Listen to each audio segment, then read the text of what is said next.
یہ ہے کہ ختم نبوت کے معنی قطع نبوت کے نہیں ہیں، تکمیل نبوت کے ہیں، یعنی اتنی کامل نبوت بھیجی گئی ہے کہ اب کسی جدید نبوت کی حاجت نہیں۔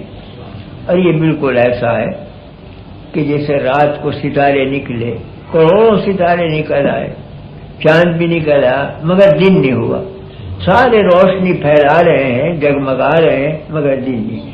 آفتاب کی ذرا سی کرن چمکی اور ستارے غائب۔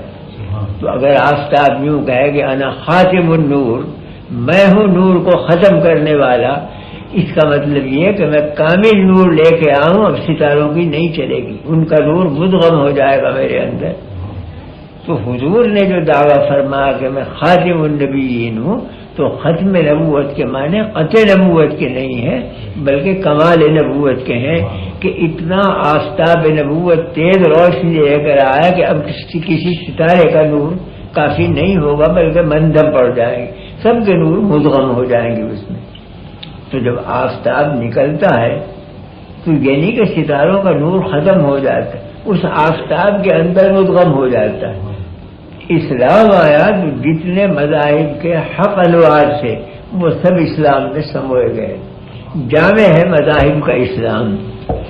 اسی واسطے قرآن کریم نے اپنی شان یعنی بیان کی کہ میں پچھلے مذاہب کو رد کرنے کے لیے آؤں، وہ مہیمن علیہ، میں ان کی حفاظت کے لیے آؤں، جتنا اس میں حق حصہ ہے وہ میں نے لے لیا، جتنا قوموں نے خلط مل کر دیا تھا اس کو رد کر دیا، وہ نکال دیا۔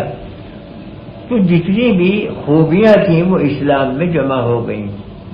تو نبوت جامع النبوات ہے، اسلامی شریعت جامع الشرائع ہے، اسلامی کتاب قرآن جامع الکتب ہے۔ اسی بات سے فرمایا گیا کہ وَإِنَّهُ لَفِي زُبُرِ الْأَوَّلِينَ، پچھلوں کی کتابوں میں بھی اسی قرآن کا نور کام کر رہا تھا، عنوانوں کا فرق تھا، یہی احکام تھے ہدایت کے ان میں بھی، اور آگے کے لیے تو پھر قرآنی۔ تو ایک ذات بابرکات ایسی بھیج دی گئی کہ اگلوں کو بھی فیض پہنچا اور پچھلوں کو بھی فیض پہنچا۔ پچھلوں کی طرف نورانیت بڑھی تو انبیاء بنتے چلے گئے، اگلوں کی طرف بڑھی تو اولیاء بنتے چلے گئے، ہے ایک ہی نور کا فیض سب جگہ۔ اس پہ مجھے ایک حکایت یاد آ گئی کہ بعض اہل اللہ نے کچھ خواب یا نیم کشف، اس میں دیکھا کہ دربار ہے نبی کریم صلی اللہ علیہ وسلم کا، آپ کے دائیں بازو پر تمام انبیاء جمع ہیں اور بائیں بازو پر اس امت کے سارے علماء جمع ہیں، اور دربار مکمل ہے بالکل، اور سب مراقب اور گردن جھکائے ہوئے بیٹھے ہیں۔ تو موسیٰ علیہ السلام کھڑے ہوئے انبیاء کی جماعت سے اور کیا کہ یا رسول اللہ یہ حدیث آپ ہی کی ہے کہ علماء امتی کا انبیاء بنی اسرائیل، میری امت کے علماء ایسے ہوں گے جیسے بنی اسرائیل کے پیغمبر ہوتے ہیں۔ تو موسیٰ علیہ السلام کو یہ خلجان تھا کہ کہاں نبی کہاں امتی کے نسبت خاکرہ بعالم پاک، امتی کو یہ کہنا کہ وہ مشابہ ہے نبی کے سمجھ میں نہیں آئی، تو اس لیے عرض کیا کہ یا رسول اللہ یہ آپ ہی کی حدیث ہے کہ میری امت کے علماء انبیاء بنی اسرائیل کی طرح ہوں گے؟ فرمایا میری حدیث، حالانکہ روایتاً اس میں کلام کیا گیا ہے، سند اس کی ضعیف ہے، لیکن باوجود ضعیف ہونے کے علماء اس سے استدلال کرتے رہے، اس لیے کہ اس مضمون کی دوسری روایتیں عنوان بدلا ہوا ہے، تو ایک مضمون کی روایت مختلف عنوانوں سے اگر کئی سندوں سے آئے وہ حکم میں حسن کے بن جاتی ہے، قوت پکڑ لیتی ہے۔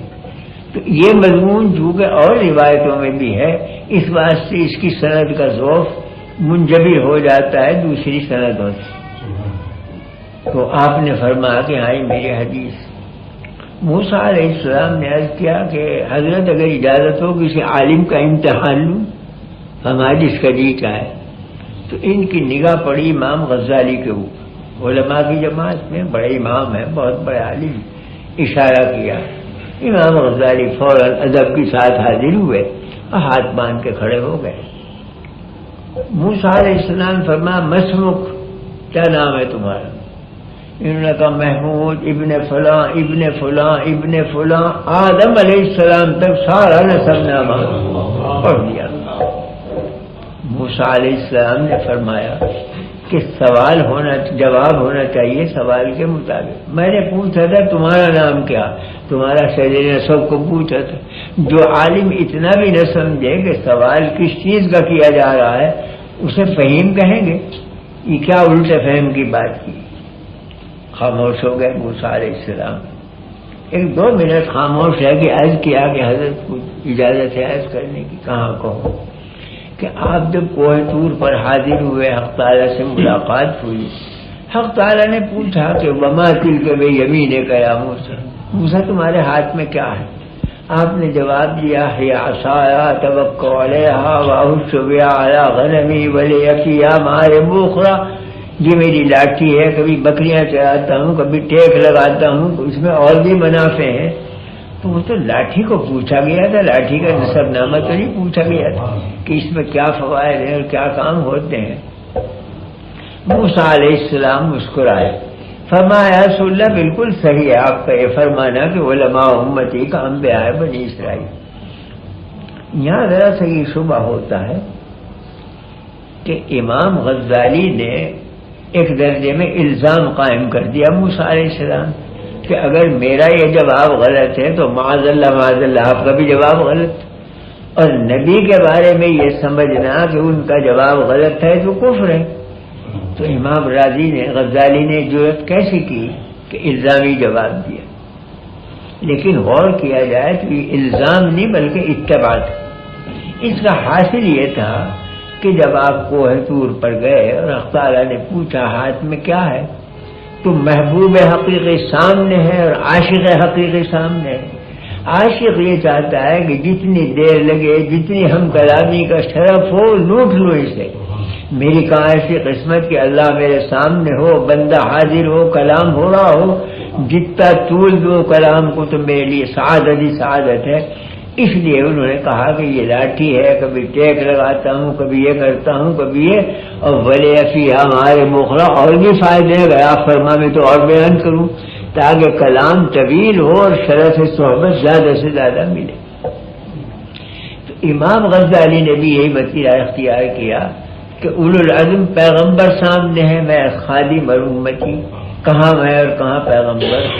مجھ سے کلام کرے موسیٰ علیہ السلام، جتنا طول دے سکوں کلام کو اور شرف صحبت مل سکے اتنا ہی میرے لیے سعادت ہے۔ اس واسطے انہوں نے طول دیا تاکہ شرف صحبت زیادہ سے زیادہ میسر آئے، اور موسیٰ علیہ السلام سمجھ گئے۔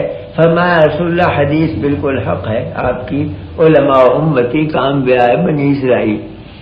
تو بہرحال اس امت کو چونکہ خاتم الامت کہا گیا ہے، اور قرآن چونکہ آخر الکتب ہے اور نبی آخر الزماں ہے، اس لیے ایک ہی نبوت کافی ہوگی۔ جب آفتاب نکل آتا ہے تو مغرب تک صرف آفتاب کافی ہوتا ہے، کوئی ستارہ جم نہیں سکتا سامنے آ کے، اور جب رات آئے گی تو وہ قیامت کی صبح ہوگی، اس میں پھر ضرورت نہیں دین کی، وہ ختم ہو جائے گا، دین بھی دنیائی ساری ختم ہو جائے گی۔